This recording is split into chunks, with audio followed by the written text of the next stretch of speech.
Hey gamers, if you're ready to build tomorrow today, then you better try out Neotopia.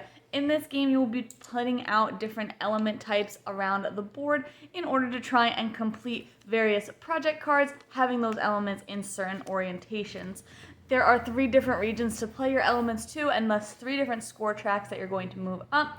And you'll want to make sure that those score tracks are fairly balanced out, because at the end of the game, you are going to score your highest region, your second highest region, and then 3 times where you've scored the lowest. You'll also score points added to your base score for having clusters of your elements together. You'll score 1 point per element of your color in your largest cluster in each region. I thought that this game overall was really cool. It had a very abstract feel to it. I didn't really get a strong sense of theme, but that's fine.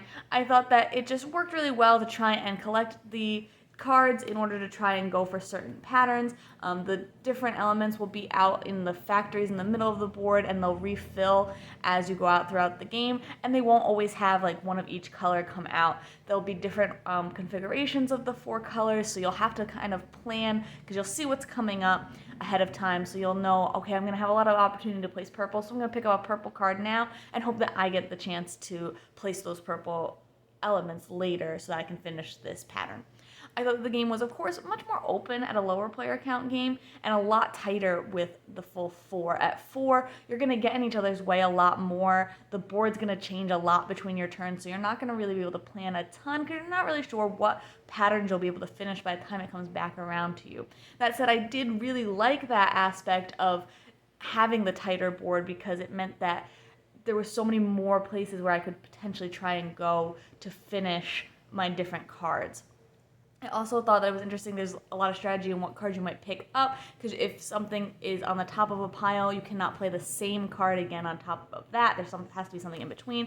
So you might try and block people out or get something finished early if you know that other players have the same type of card as you. So that was interesting too. Again, at the 4-player count, I think it might feel like you have a lot less control, especially over your clusters, because if other people are placing your color element and they're not placing them next to each other, so as to not give you more points, then you're going to feel like you can't really get a lot of that done. So you have to shift your focus a lot and try and get more cards done instead.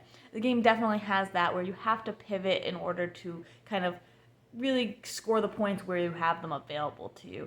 Again, the game is mostly about balance, which I think works really well, and you're not going to score as well if you don't try and equal out those different regions and have them very close together before those multipliers are added in.